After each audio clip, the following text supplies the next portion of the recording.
Welcome to Feeling Asian, a podcast where two Asians talk about their feelings. I'm Youngmi Mayer. And I'm Brian Park. And we have such an amazing guest today. I'm really excited. This is a really good... Before, all of our guests are wonderful. Actually, I was lying. I've never been excited for any guest. Sorry if you're listening. I was faking it, but today I'm actually excited. I'm just kidding. I love all our guests. However, before we introduce our wonderful guest this week, we got to dive into our new Patreon shoutouts format. Our new format. So if you're just joining us, a quick update. Youngmi and I offer weekly Patreon episodes now. If you want to check those out, you can do so at patreon.com/feelingasian. And because our Patreon shoutouts were taking a little bit too long, we want to get to the good stuff right away. We're just going to do 10 quick shout outs with a positive affirmation. How's that sound? Yeah. And I don't really know what affirmations are, so I just say things that are kind of nice vaguely. I think that works. Right? Yeah. Okay, who's the first person? Our first person goes out to Kailani G. I swear we did this one already. Don't you think? It's okay. Kailani, you're so special. This is your second one. We love you. Caitlin Higa. You make a wonderful breakfast every morning. Oh, I wish. Oh my God, that's my dream person. Joanna Gee. Joanna Gee is extremely nice as a neighbor. Jasmine Santillan. Jasmine, you are the hype man of your friend group. Yeah. Yeah. When everyone is like on the fence about going out, you're there to pull through. You pull out the bottle of tequila and just start pouring the shots. Always rallying the troops. Angela Chian. Brian, if he met you, would have a huge crush on you. So true. Jasmine Taeyang Sun Kim. Your parents are so proud of you, and you are the apex cousin of your family. And your parents do not pay your rent. You pay your own rent. Yoonji Kim. Yoonji, your parents pay your rent, but it's because they love you the most out of all your siblings. Katrina Matichik. Katrina Matichik. You love going on museum dates, but it is a privilege for your friends and your romantic partners to go to the museum with you because you actually know what the hell you're talking about when you're at the museum. Nice. Jenny Wang Medina. Jenny, this is our friend. Yeah. Jenny, you are enough. And our last shout out goes out to Solomon Says. Solomon Says, is that a real last name? That's a cool last name. Says. Solomon, your last name is very real, and you are also enough. Why didn't they name you Simon? Simon Says. Sorry. Solomon, again, I want to stress that you are enough. You are enough. We love you. Youngmi is trying to insinuate. Thank you so much for donating to our Patreon, and check out the bonus episodes every Sunday now. Yeah. Yeah. Patreon.com/feelingasian. And Youngmi, I think it's time to introduce our wonderful guest this week.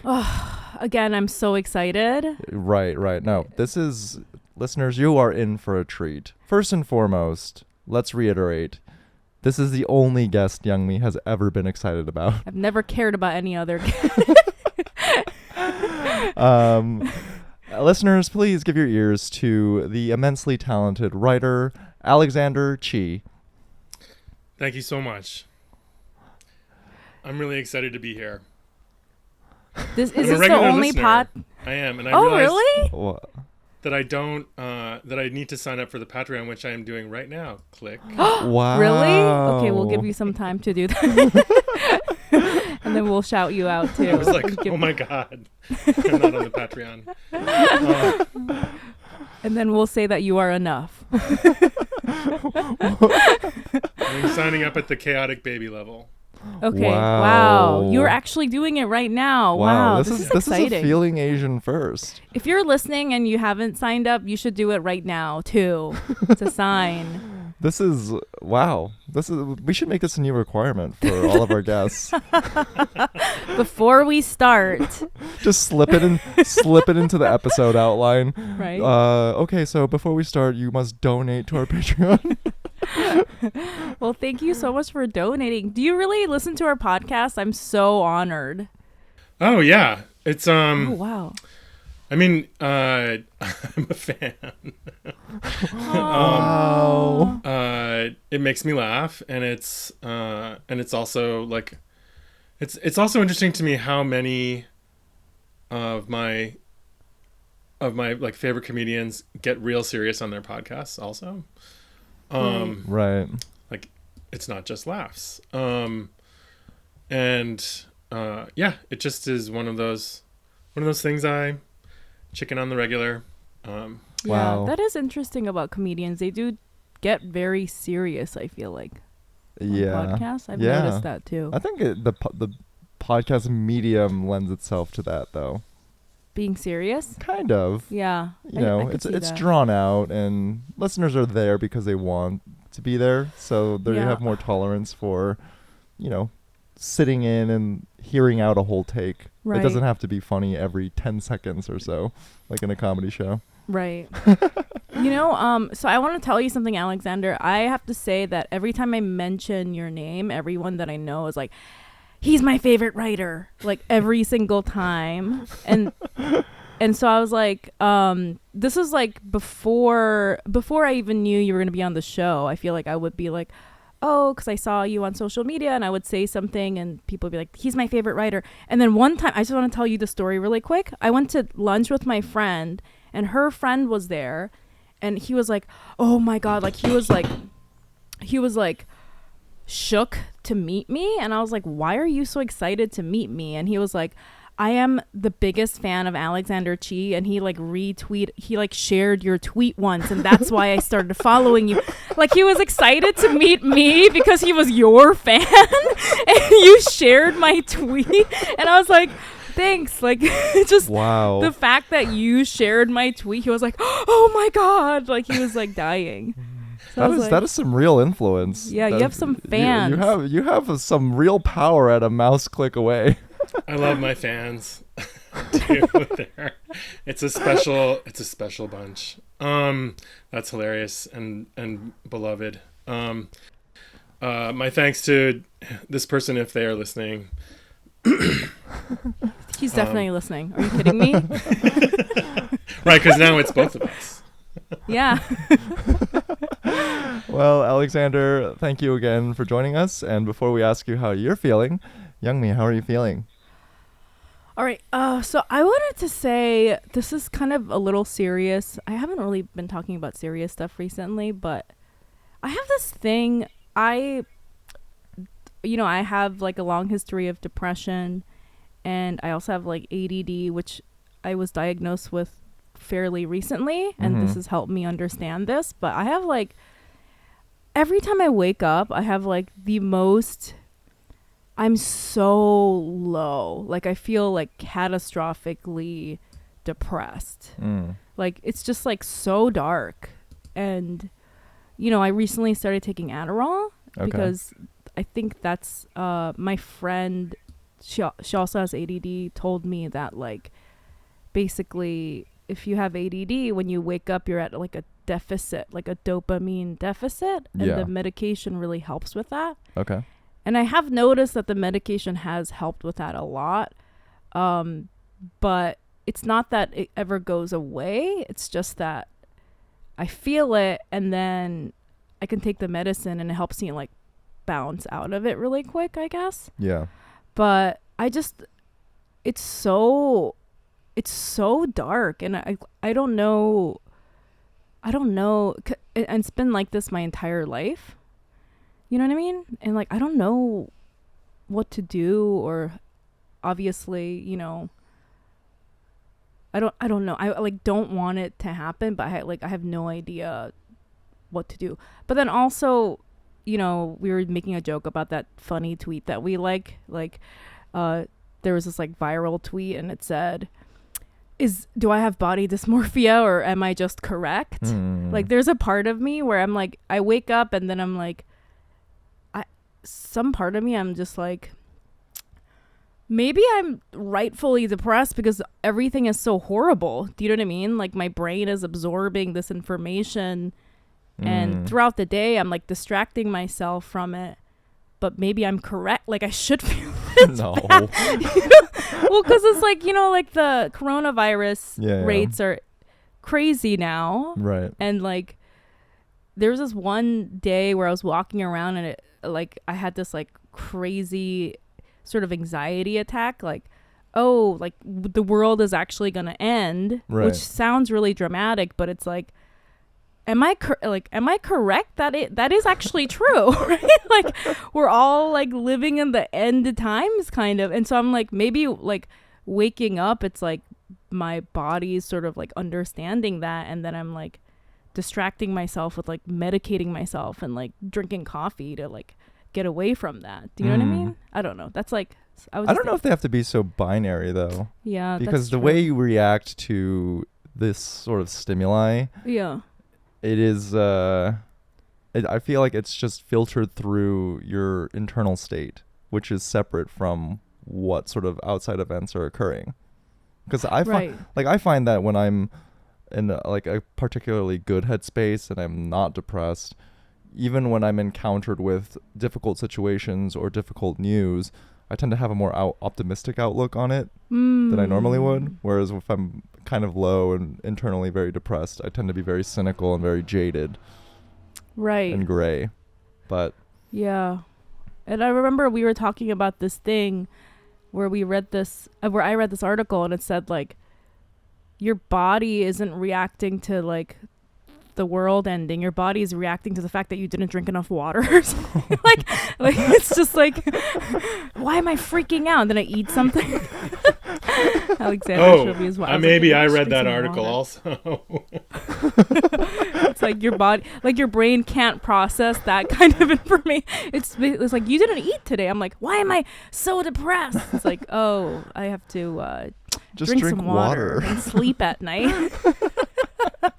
Or is it because the world is ending?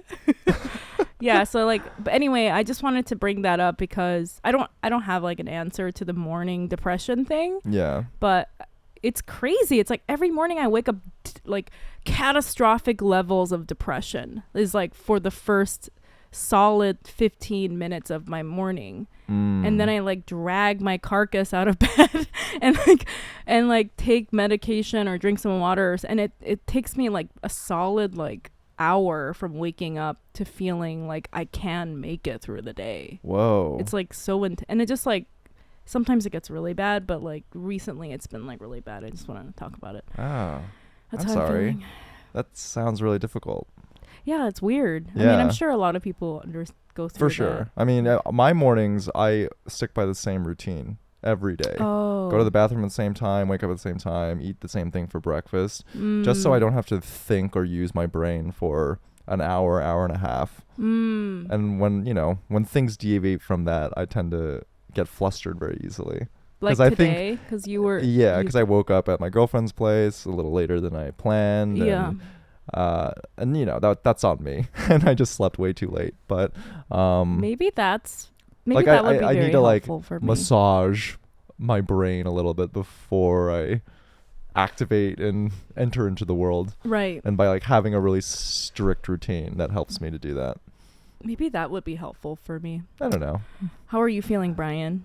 Ooh, I'm feeling good overall.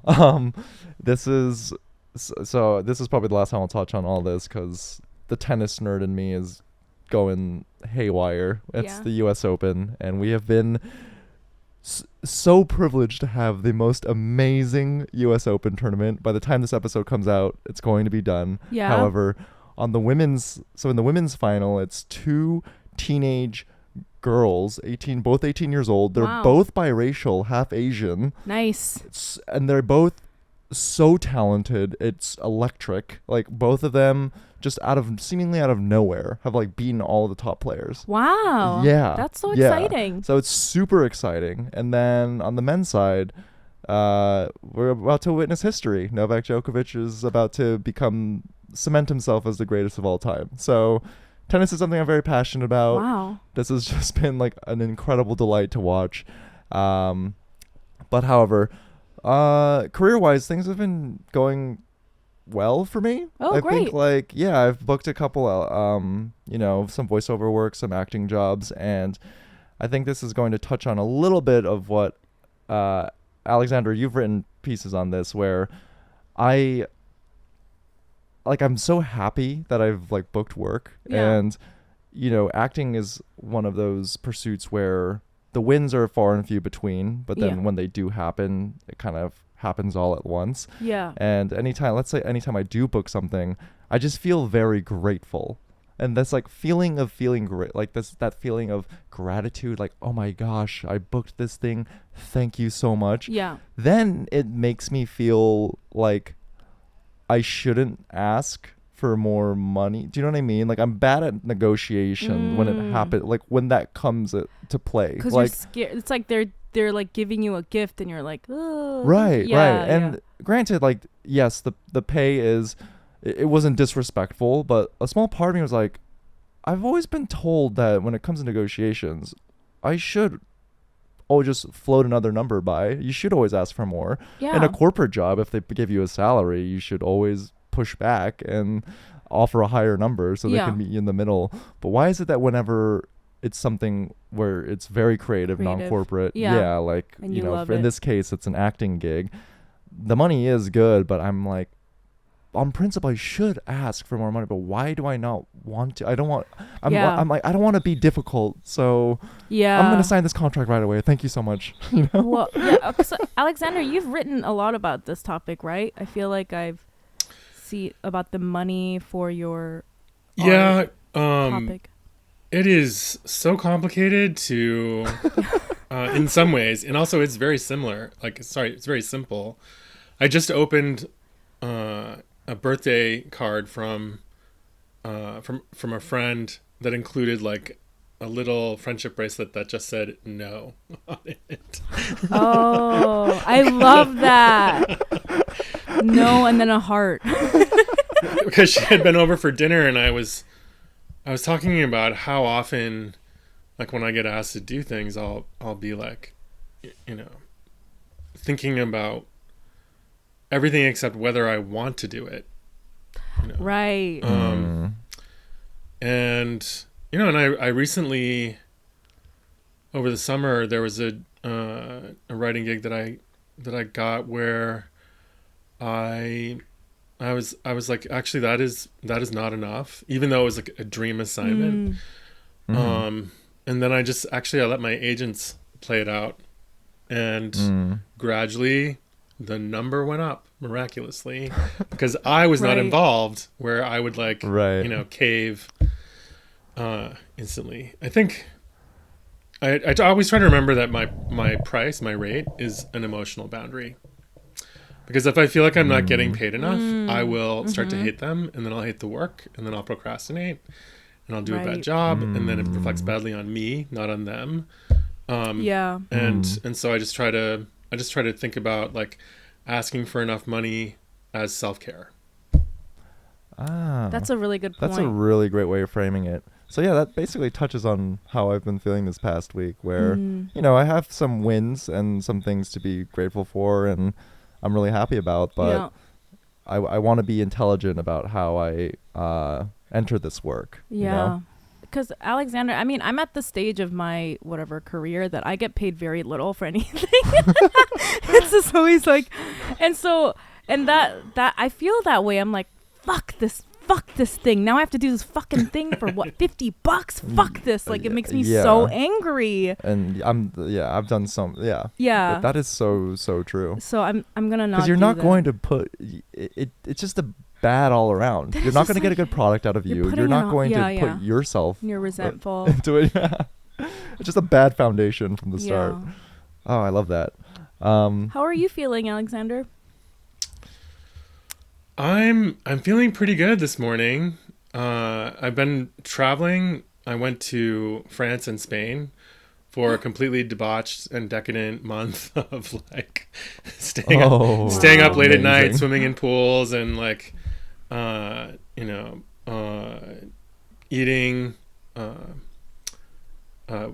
anything that I wanted, and like drinking fantastic gin cocktails late at night on the beach. And Spain has really gotten into the gin and tonic.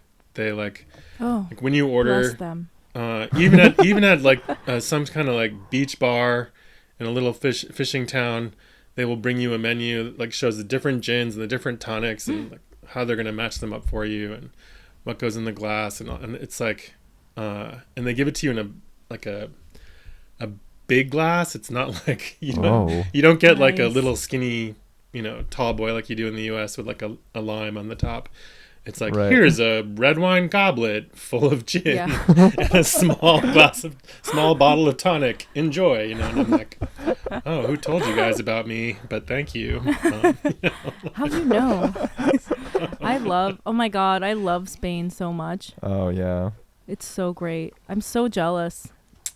Was this purely a vacation or was it sort of It was kind of so a couple of months ago, my friend, the writer Sabina Murray, who is also biracial Asian, she's Irish and Filipina. So she texted me a link to a chateau in Bordeaux, just out of the blue, no explanation. Wow. And I would love to receive a text like that. Just got a link to a chateau in Bordeaux. Yeah. And out of nowhere. Yeah. And so I just texted back. I said, "Is this an invitation?" Like, and she said, "Yes." And so we just set it up. She'd just gotten married to her boyfriend of the last, I guess, 3-4 years. And and we it wasn't like a traditional wedding celebration exactly. It was just kind of like, we rented this house and my sons and their girlfriends are coming and will you join us? And so the answer was yes. So that's amazing. Oh man, I want to do that so bad. I wish I had fancy friends. Youngmi, I think that would solve your morning depression if you just woke up one morning and got just an invitation to a chateau in Bordeaux. Yeah. I think your day would feel a lot better after that. No, I swear to God. I've been on vacation and woke up like depressed AF. Oh, whoa, shit. Unfortunately. So I'm really excited to have you on the podcast because, like I've said before we started recording, we've had multiple biracial guests, but I feel like they've not really expressed any interest in covering being biracial, in depth. And speaking with you over email, I know that you wanted to talk about that. Can you and I always find that interesting because as a biracial person, it's like something that I think about constantly almost. It's like, like my comedy, I touch on race all the time. And I feel like, on a day-to-day basis, it's like always on my mind. And I grew up in Korea for probably most of my childhood, or at least like a solid portion of it, and I feel like as a kid I was always comparing the two cultures, but can you give me a little bit of your relationship to being biracial? Yeah, sure. I am biracial Korean also, white and Korean. The way I grew up with it, I think, was there was a way that I was aware of it, and then there was a way that everybody around me was aware of it, and I didn't know how they were aware of it until I got older, and then that was an interesting kind of revelation. You may know this from your upbringing, but biracial kids in Korea get treated terribly. Yeah. Yes. Especially in the 60s, 70s, 80s, 90s. Oh my God. I think less so now, but I think even still now, there's a certain amount of... I am so glad you brought that up because I feel like right now, the Gen Z or the millennial idea is that, or people that are slightly younger than me, they're American biracial people, and it's sort of seen as sort of what's the word, like a better, or like it's great to be biracial versus if you're just fully Asian, because I feel like when you live in like a Western society, obviously if you're part white, that is seen as like superior. But in Korea, I always want to like talk about this. Biracial people are seen as like low, and there is this like social idea that a lot of biracial people, if you live in Korea, you're probably, the assumption is that you're the product of like a sex worker and a American military person. Yeah. And so they assume that you are like quote unquote like a bastard or something like that. And that there was a lot of that for me growing up in Korea, and I feel like a lot of people that grew up in America don't realize that that's how a lot of Asian cultures view biracial people. Is that? There's an expression, right? In Korean, something about like being like a demon. What is the? I identify as that. You know what? Yes. I will look it up later. And but what I was aware of, for example, was like when I was presented to my father's family at the age of 9 months, when we moved back to Korea from the U.S. You know, my parents did a kind of reverse migration where they moved in with my grandparents in Seoul, and my father took a job with his father in his fisheries company. We lived there for just about 3 years. My dad's siblings were still in the house, and they had feelings about it that I wasn't always aware of. I had an aunt who was furious, for example, about my identity, about my existence. When my grandmother had, seen my father off to Korea, she had said to him, whatever you do, don't marry a blonde-haired, blue-eyed American girl, which is exactly what he did. So I don't know if that like guaranteed it, but and my eyes at the age of 9 months when I arrived at the house were not brown or hazel as they are now. They were a kind of blue that infant's eyes often are. So so when I arrived, I was also like the first male of the 41st like the oldest male with the last name of the 41st generation of Chee, and here I was as an infant with blue eyes. So they were kind of like, it was really demon.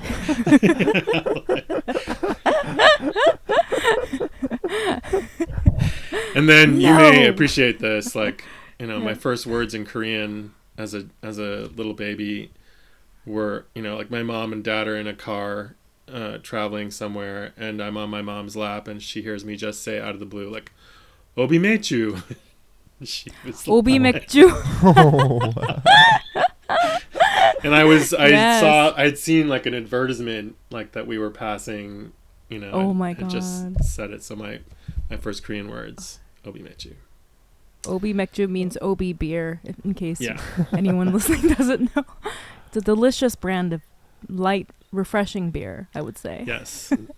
That is so funny. So when you say that your relationship to, you being biracial and how people perceived you changed with time, are you implying that your parents might have shielded you from this sort of scrutiny, like from at a younger age, and it wasn't until you were older that you realized, like, yes, this could be perceived as a negative thing?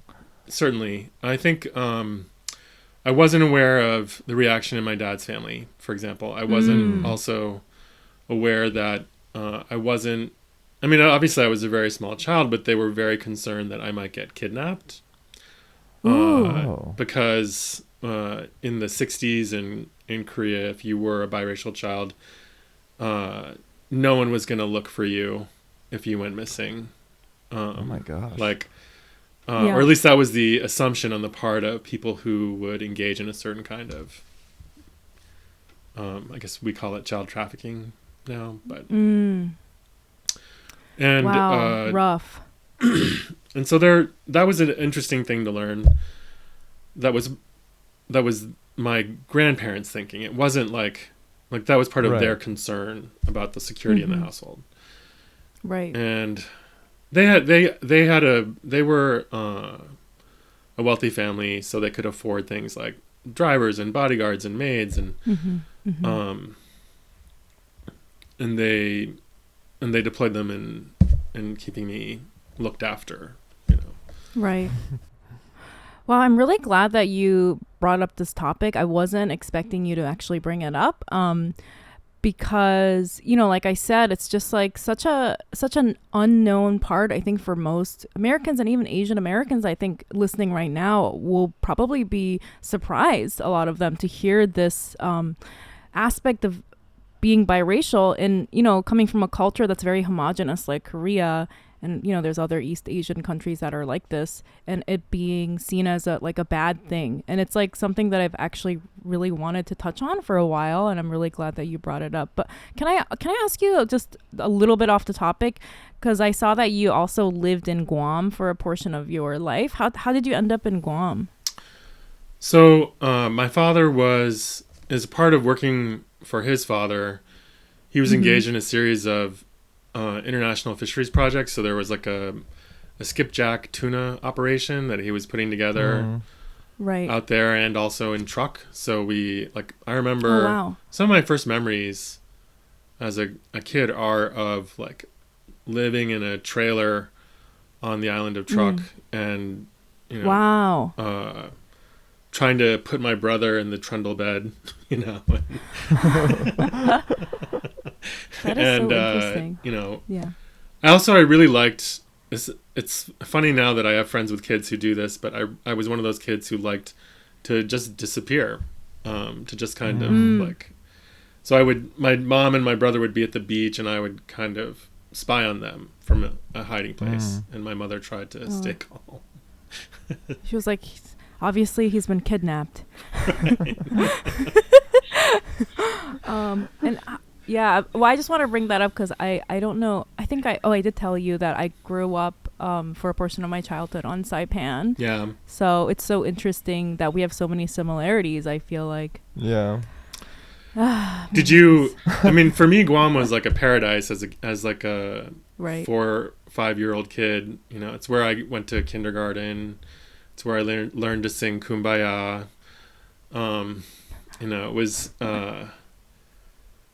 We had a friend. My dad had a friend who ran one of the big hotels in Guam, so we would go.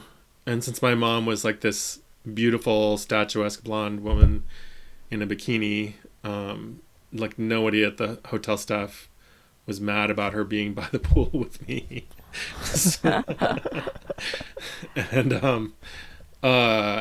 And so I got to swim in the pool at the hotel a lot, and that's where I learned to swim. And I remember I had a game that I would like to play where I'd walk out on the sandbar really far and act as if my legs were really, really long, like I was the tallest person. And one day I was out there, and my mom, when it was on the shore, she's like trying to get me to come in, and I was like,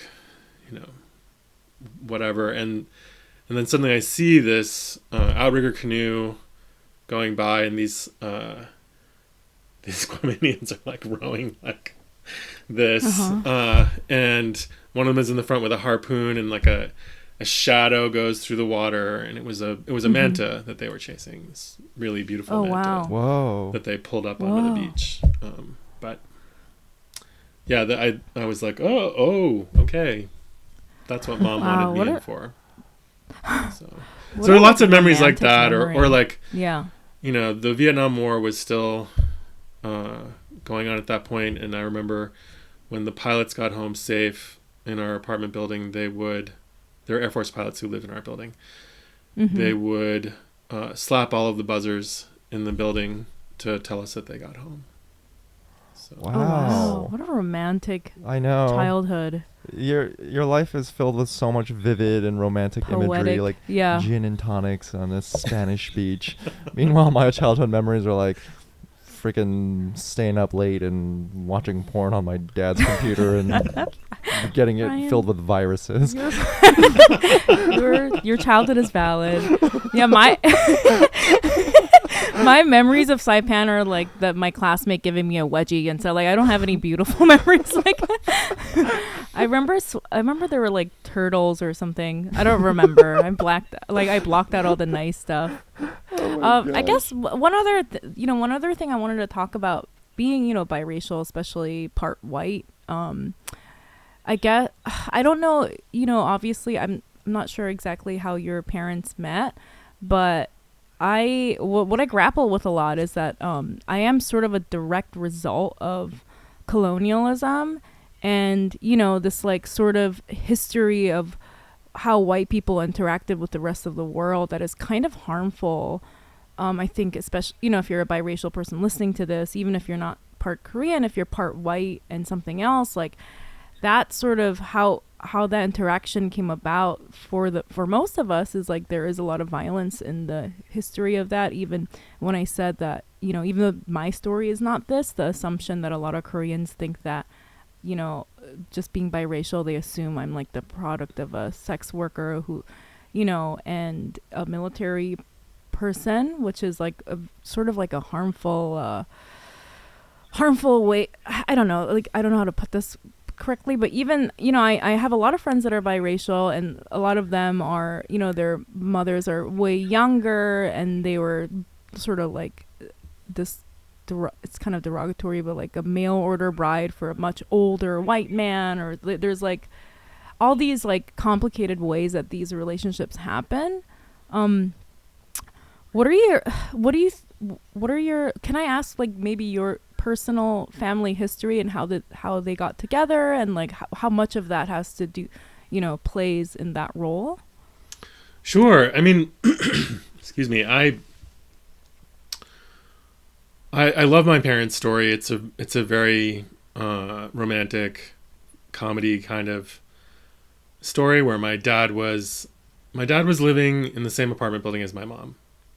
Mm-hmm. And he was an engineering student at Pomona, and at Cal Polytech, and my mom was a home ec teacher in Azusa, California. Mm-hmm. And so she was having, as home ec teachers might do, a poolside buffet party for her friends, and my dad crashed it. Nice. So he was like filling a plate, and she came up to him and said, "Hi, who are you?" And he said, "Oh, I'm your downstairs neighbor, Chuck." And she's like, "Oh, I haven't met you." And he's like, "We go to the same church."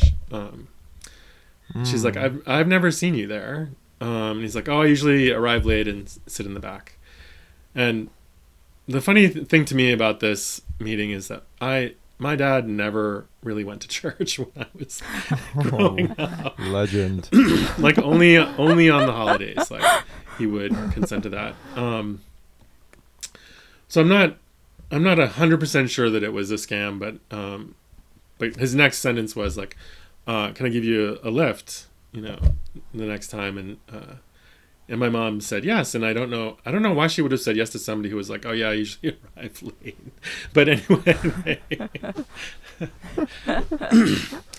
that was how they met, and they were friends at first. And my mom was a bit of a night owl, and so he would see her light on when he came home, and he might go up and like knock on her door, and it was very like Melrose Place, I guess, but with possibly less drama. So she had a long distance boyfriend who was at Duke University. He's still there. He's like head of the cancer. I think he's still head of the cancer research program. Wow. But she also, she had other boyfriends that she was dating. and my dad was going on dates with. He went on a date with Jane Fonda before Barbarella. What? Because he was teaching taekwondo and karate, and that was it was the era when martial arts were like really, really popular in California, and so Wow. he had celebrity students like Peter Fonda and Frank Sinatra Jr. and Wow. and so they liked to drive up to these Hollywood parties in my dad's beat up Volkswagen and Volkswagen station wagon, and then ask the valet to park it. They thought that was hilarious, and then he would go into these parties with them. That's amazing. That with is Jane Fonda. so cool. Wow, your dad sounds like he's definitely a legend. Very much so, legend. Yeah. And so, thank you. Yeah, I mean, he was a charismatic man, and had like he loved practical jokes, and so on it was my mom's birthday, I guess maybe like a year or so after they'd met, and she had just gotten this bouquet of roses from her Duke, long distance love, and my dad showed up and said, so you want to smell your roses, or can I buy you a drink? Wow. And so he took her out to a jazz club, and they enter the club, and suddenly the band stops what it's playing and starts to play Happy Birthday, and the maitre d' leads them to a table by the stage. What? And there's like a champagne bottle on ice. And your dad was the main character. Where this Main confidence is character astounding. energy. Crash a buffet and just Hit on the hottest woman person at the there. party. And then, While dating Jane Fonda. and the side chick is Jane Fonda. The side piece. Your Jane dad's Fonda. side piece was Jane Fonda. And then while your You're mom, nice, Jane, but you're not the main hoe in the story. Wow. And just completely, I mean, Wow. your mom had a long distance boyfriend at the time, and The head of Duke something. Yeah, when Just you kind of- take him to a jazz Wow. That's straight out of La La Land. This the is jazz beautiful. bar I with love him this. playing Happy Birthday with the champagne on ice. so the Yeah. punchline Meanwhile- is Game over. Game Yeah. over. the punchline is so they get to the table, and my mom and my father are looking at each other, and my mom says, "What would you have done if I hadn't said yes? To the drink?" And he said, Yeah. "But you did." So then But you did. Wow, they that sat is- down and celebrated. Wow. That is That's What Don an Draper. epic story. Mad Men, Don Draper confidence right there. But you did say yes. I love how like that is Don Draper confidence. I love that the question lead up for this beautiful story was like, how sad are you about colonial, how white people are ruining our lives? You're like, well, my parents. I was like, race politics. My father, who was the Asian man, colonialized my mother's life. Colonized the white woman legend. Oh my gosh. It's No, that's a it's great funny story. to me that like so they started dating, and and they eventually they're getting ready to marry. My father would propose on a regular basis, and my mom would say, "Chuck, we have to talk about this." My mom's name is Jane also, but just FYI. Plot thickens. Plot twist. And and she sent home photos to her family in Maine, because my mom excuse me, is she's from what we now call a settler family.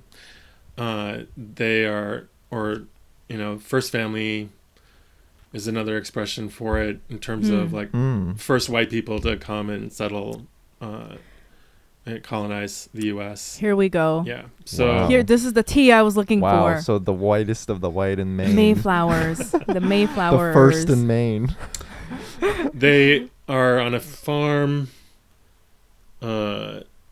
that the family has had for over 300 years Wow. in Maine, and that family had like 6 or more relatives who fought in the Revolutionary War. And I'm part of this organization. I've never attended a meeting yet, but I definitely want to, which is, in order to join, you have to be descended from someone who had a tavern that was open before the Revolutionary War. Wow. Yeah. So Whoa. I joined because So that's your there's family. alcohol involved. So Yeah, you're like, what do we do? We gonna Seemed get together cooler. and drink some mead or something? I'm Yeah. in.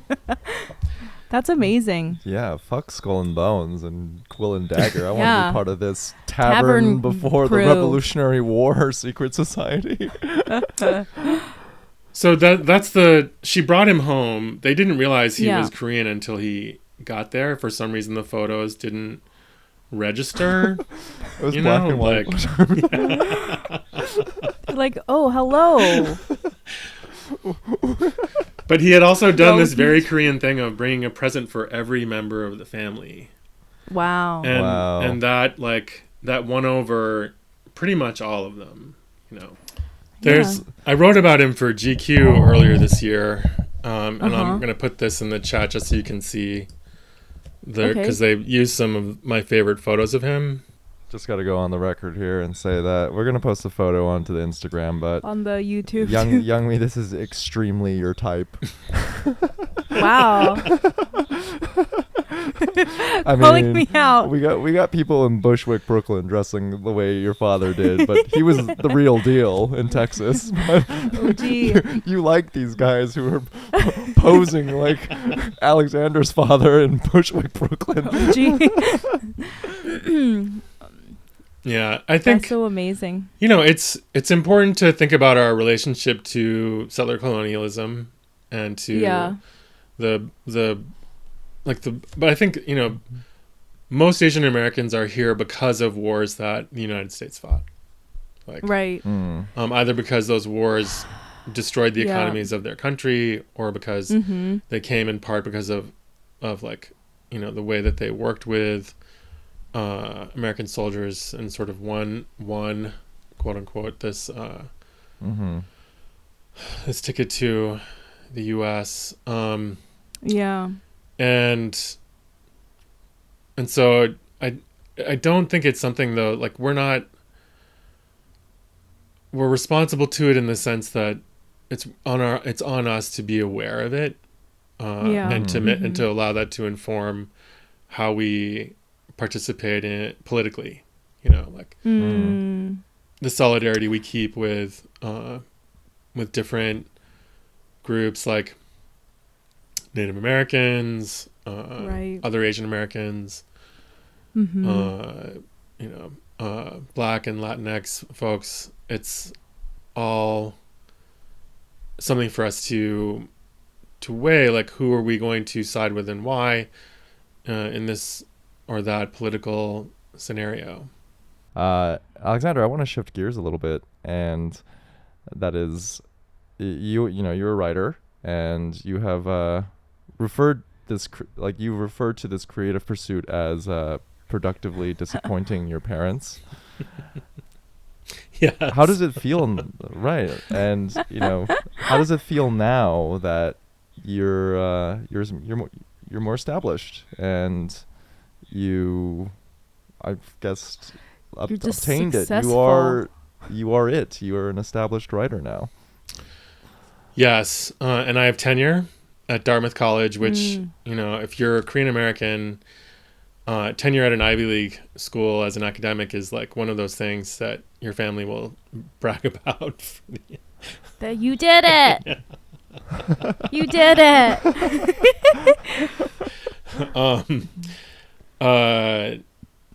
Yeah, I remember having a like a really long drunken dinner with my grandfather, my father's father, Mm-hmm. where, so I mean, these would happen when I would come to Korea to visit him, and he would try to get involved in my life in different ways, usually awkwardly. There was one horrible time where he was like, any woman you want in Korea, you tell Grandfie. It felt so ominous. I know. I was like, are you gonna What are you gonna kidnap do? them? What are you gonna do to her? What the hell? It's like, any woman, and I was like, Any no, woman you want, no, we're you not. tell Grampy. No, they are all safe for me right now. Safe for me and the safe one for that just me. walked right by right now. I mean, one story that I love about, when my dad was dating my mom, she told me this story about how there was this one time they sent him someone to marry. They sent him a woman that they had arranged for him to marry, and he did not even go to the airport to meet her. And so his sister did, and took him out for a drink. Took this woman out for a drink, and to try to sort of break the news that her brother was not going to be showing up for this. And they just somehow, I don't know if this is on purpose, because my aunt was not, it turned out, an ally, but they just somehow ended up at the same bar where my mom and dad were having a drink. And this woman, like, I have so much love for her, because she went full K-drama, like throwing glasses across the bar, screaming in Korean at him. Like, she was just Yes. even though I Wow. also am, like, protective of my parents in that scenario. Right. Like I appreciate her rage, and Yeah. so I'm team your parents, but also I always like Korean women that make drama. So I enjoy it. yes. So, for example, you might enjoy this story of another of my aunts who, she was the first to be married off to, quote unquote, protect the marriage chances of her younger sisters, and she set her husband's suitcase on fire and shoved it into the water off of, like, in front of the hotel where they were honeymooning. And then she, Oh my on gosh. Jeju Island, and then she just left. But to bring it back, Yeah. you are now a tenured professor. Oh, You right. are- Yes. You have no, but you have No, made we it. love this. And Yeah. You have made it in Korean family structures. But in addition to that, you're a best-selling author. Yeah. You Were chased there your dreams. ever moments where you questioned whether or not you would quote unquote make it, or you wanted to just quit Oh, constantly. writing Yeah. altogether? Yeah, I still kind of, every now and then I'm like, ugh. I mean, as I've said, like, so much of writing is, like, just being able to stand it. Like, just being able to deal with it's the asymmetry of effort and reward. You could, like, spend a huge amount of time on something, and then, maybe, like, 30 people read it. And you could spend an afternoon on something, and suddenly it goes viral and you get paid. Yeah. Well, internet stuff doesn't always pay so well, but Right. now I Right. try to demand. I have minimums where if I don't get that rate, I don't do it. So Like your first book deal, you said you were tremendously underpaid for it. my first book deal to me was strategic. Like I Mm. had, Oh. in the sense that so the book had been rejected like 24 times previous to that. Wow. But I had found this editor who was also Korean American, Chuck Kim, who was crazy about the book and me. He was this, like, hilarious, fast talking hustler. Or he is. And and he was calling me his Mishima, and I was like, come on. Like easy. But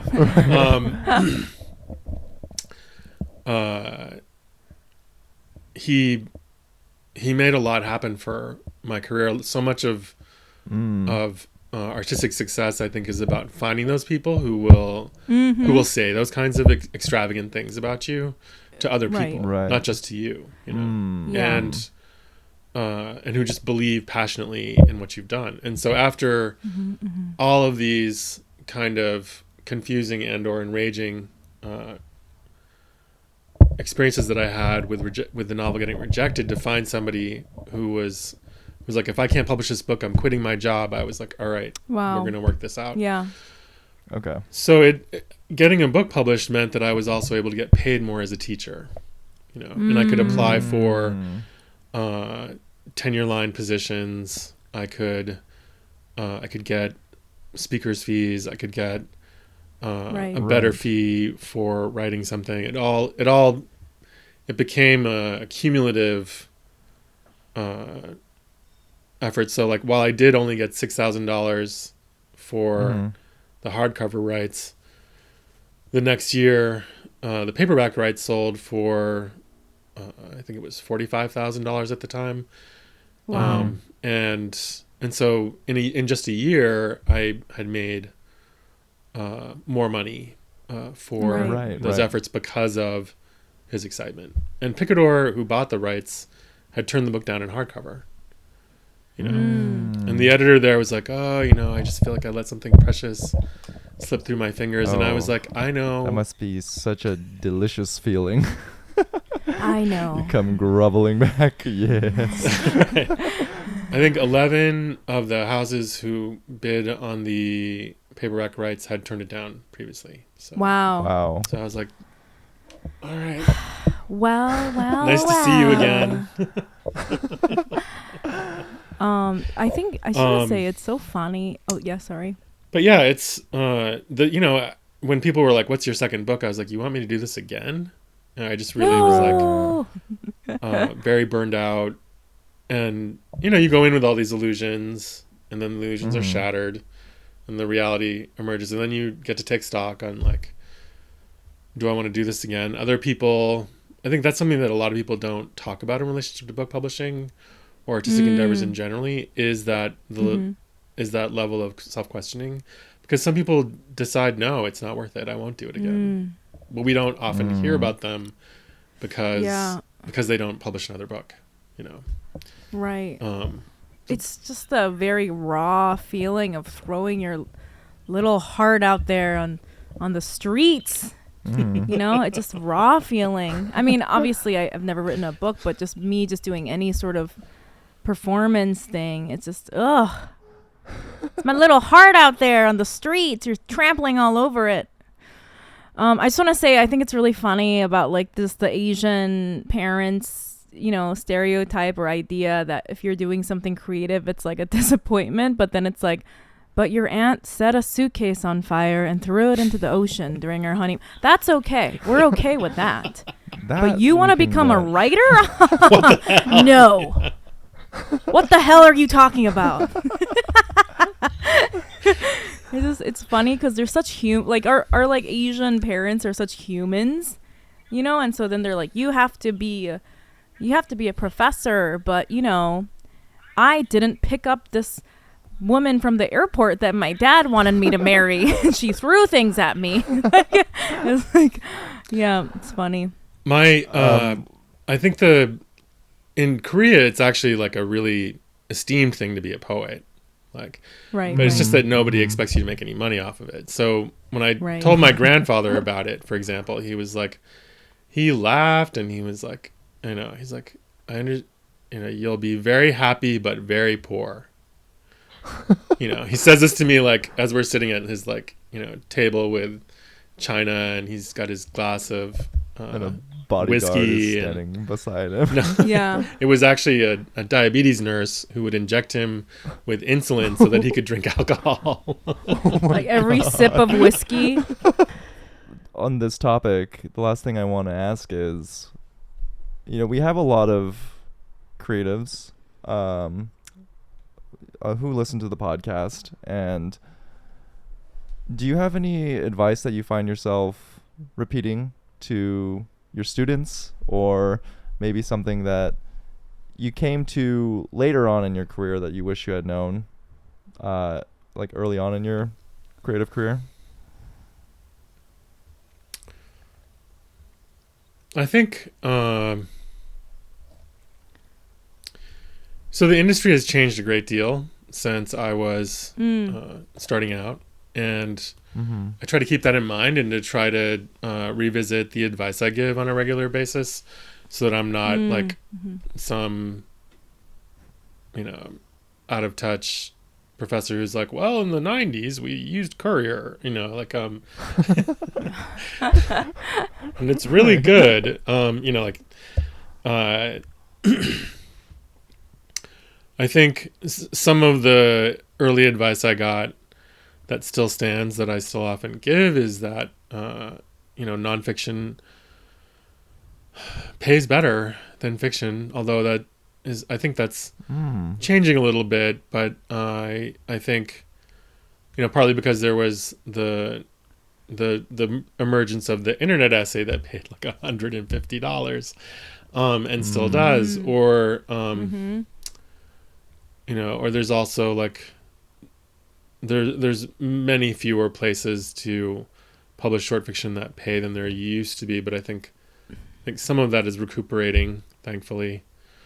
The New Yorker has never really recovered, for example, from the era of Tina Brown, where they slashed the number of stories that they published a year because she said nobody reads fiction in magazines. And she would say that at parties, and all of these annoying magazine gays that I knew would come back from these parties with her and be like repeating the annoying advice that she would trot out, like right. She'd call the magazine like text heavy, which meant there were too many words in it.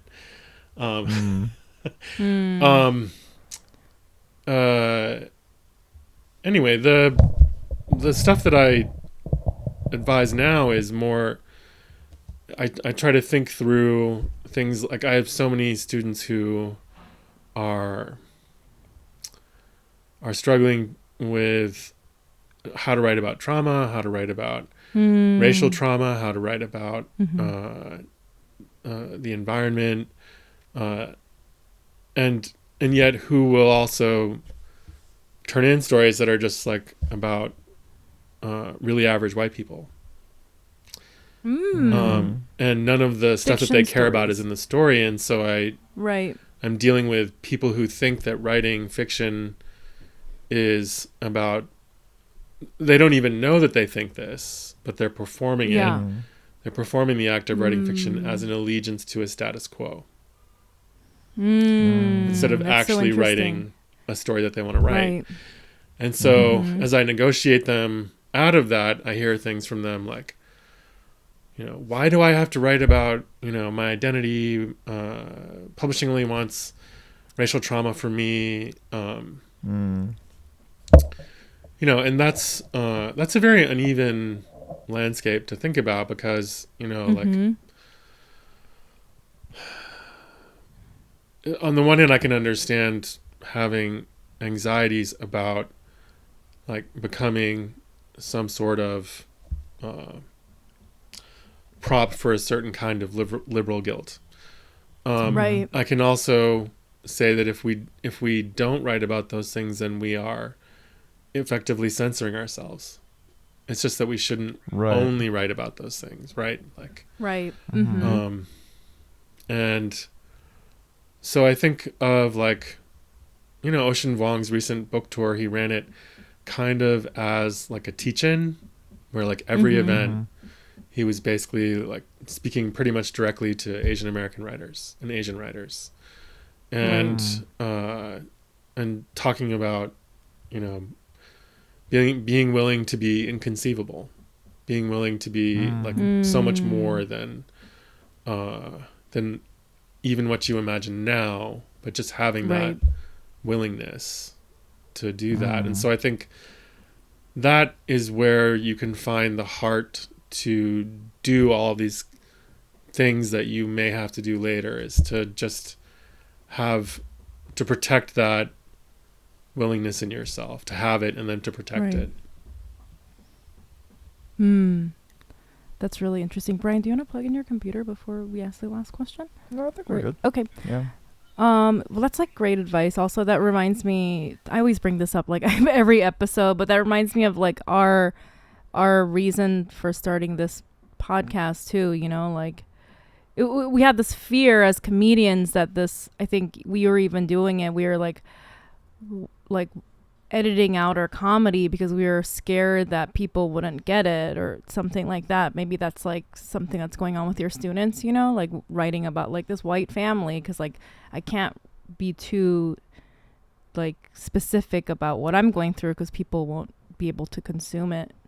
Yeah, and there's certain status quos, even as comedians, or just archetypes of I'm going to be this type of comedian. But so people could. The frustration comes out of the feeling of disingenuity. I'm like, I'm so far removed of what I want to talk about. Right. Like, who am I even anymore when I'm making jokes because I want a certain agent to see that I'm doing this sort of material.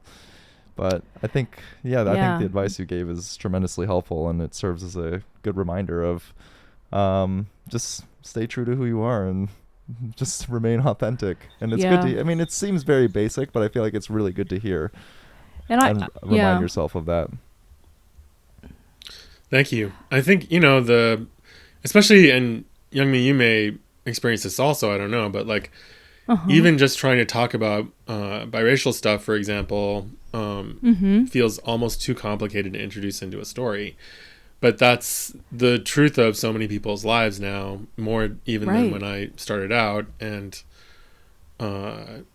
trying to think through things like, you know, Asian American solidarities within that, and think through also like the complications of your relationship to whiteness and white privilege. You know, thinking about like, something that's always been true in my life is I don't know when people think I pass and when I don't. That's something, I don't have a meter that tells me like, this person definitely thinks you're Asian. This person does not, you know, like it just comes out in the conversations. And so in some ways, like every new social scenario has within it like a moment where I figure out whether this person has understood who I am or not, you know.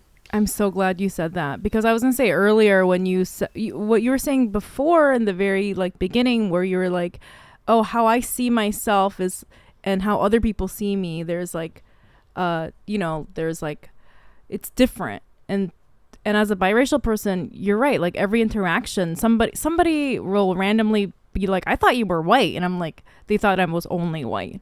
And people will be like, I thought you were only Korean. And then people are like, you're obviously biracial. I'm like, every time it's a mixed bag. I don't know what you're going to say. Somebody thought I was Cuban once. I've gotten like, obviously, I'm sure you get this. Like I've gotten like Eastern European. just I'm like, every time I'm like, what do you think I am? I don't know. I don't know. You tell me. One of my favorite memes is a WhatsApp chat between a woman and a Korean man. The woman said, do I identify as a feminist or a feminist ally? And the Korean man writes, I don't know. I am just normal Korean. Yeah, it's like, are you a feminist? Like, I am Korean. I am just normal Korean. So good. So good. Well, Alexander, before you leave us, what is something that you're proud of? I'm proud of my books. I'm proud of being like the first gay male Korean author of fiction. I'm proud of my students, writers like Ayanna Mathis, Caitlin Greenidge, Angela Flournoy. I'm proud of yeah, I think, any doubts I had about the value of writing left after I published my essay collection, How to Write an Autobiographical Novel, and just heard from so many people about what the different essays in there meant to them, and I still get those moments from folks, and so it's all the kind of doubts where I was like, does anybody care if I do this? That is all finally at the age of 54 put to rest. So that's nice. But yeah, that's, I guess, what I'm proud of. Oh, that's so great. That makes me really emotional. Yeah, I mean, it's a tremendous service that you've done for just to do the work that you've done. You're a trailblazer, and I think your work is incredibly inspiring. And yeah, I just want to say thank you, because I think your existence shows that it is a dream that is attainable for so many people. And like I feel tremendously privileged to be able to have a conversation with you in this capacity. Oh, thank you. I leave feeling inspired and knowing that if I just keep at it, that it can one also day happen. you will your fears will be appeased. If you're creative listening to this, one day you'll be like, your parents will be productively disappointed. I want to also thank you for being on the podcast. Also, thank you so much for sharing my tweets, because people now respect me because of that. That's your credit, is retweeted by Alexander. Yeah, that's Chee. my credit. Once retweeted by Alexander. That's me. You may have seen me from Alexander Chee once shared a tweet that I wrote. Well, thank you so much for joining us again. Where can our listeners find you on social media? At Alexander Chee on Twitter, and at Cheemobile on Instagram. And you can find me on Facebook, but I don't like it. But if you have to, yes, you can find me there too. And is there anything else? I have a lurker account on TikTok. I am not making TikToks yet. I just watch them, like yours, which I forced my siblings to watch with me a couple months ago. I was like, watch this TikTok. Thank you. That's my new credit. And yeah, I think that's it. I don't really run to your nearest bookstore. Yeah, just get all the books. All of them are great. All the books. How about you, Brian? Where can our listeners find you? You guys can find me on socials at It's Brian Park. And what about you, Young Me? YM Mayer, and on TikTok at Young Me Mayer. I wanted to say that my favorite book of yours is Edinburgh, but then I was like, the entire time I was like, am I pronouncing that right? So I was like sweating, like, when am I gonna say that? Is it Edinburgh or Edinburgh? Edinburgh is correct. If you're Scottish. But if you say it Edinburgh, it's not like the end of the world in America, where anglicized pronunciations are always technically correct, thanks to colonialism. That's true. But yeah, Scottish people would rather you probably say Edinburgh. It's not a novel about Scotland, to those who are listening. And thank you. I appreciate that so much. Yeah. And my recommendation to our listeners is Alexander's collection of essays, How to Write an Autobiographical Novel, because it's also a great someone who is on the creative pursuit, a lot of his essays are incredibly resonant and very inspiring. So thank you again, Alexander. And thank you. I think that's it. You can find us on socials at Feeling Asian Podcast. Find us on YouTube. And TikTok. If you made it this far, thanks again for listening, and we appreciate your support. Bye, everyone. Bye.